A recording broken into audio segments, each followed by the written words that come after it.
বৈশিষ্ট্য হচ্ছে পাতাটা কিন্তু অনেক বড় আর পাতাটা কিন্তু অনেক ঘন হয়। আর এটা প্রথমবারের মতো নিয়ে আসছি। আর এখানে দেখতে পাচ্ছেন যে অনেকগুলা ফুলও ইতিমধ্যে ধরেছে।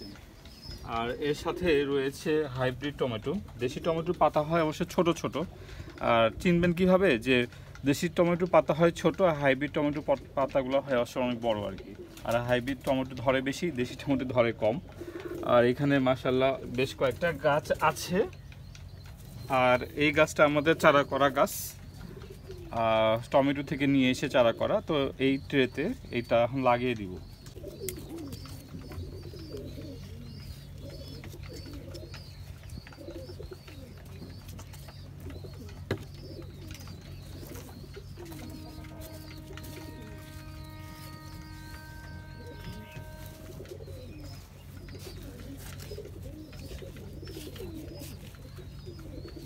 আর এই তো এখন এখানে একটু ফাঁকা ফাঁকা করে লাগিয়ে দিচ্ছি, কারণ জায়গা যেহেতু ছোট।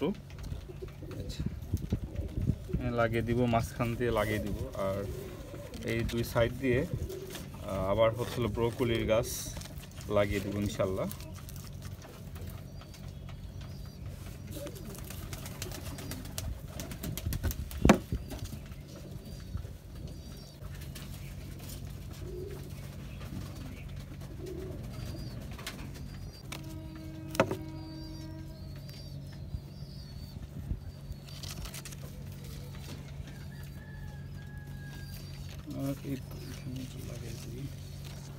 টমেটো গাছের জায়গা বেশি লাগে না,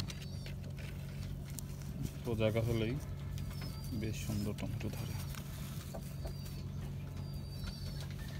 আর যখন এই গাছগুলো বড় হবে, উপরে অবশ্যই একটা জানলা দিয়ে দিব আর সাইডে অন্য গাছ লাগিয়ে দিব।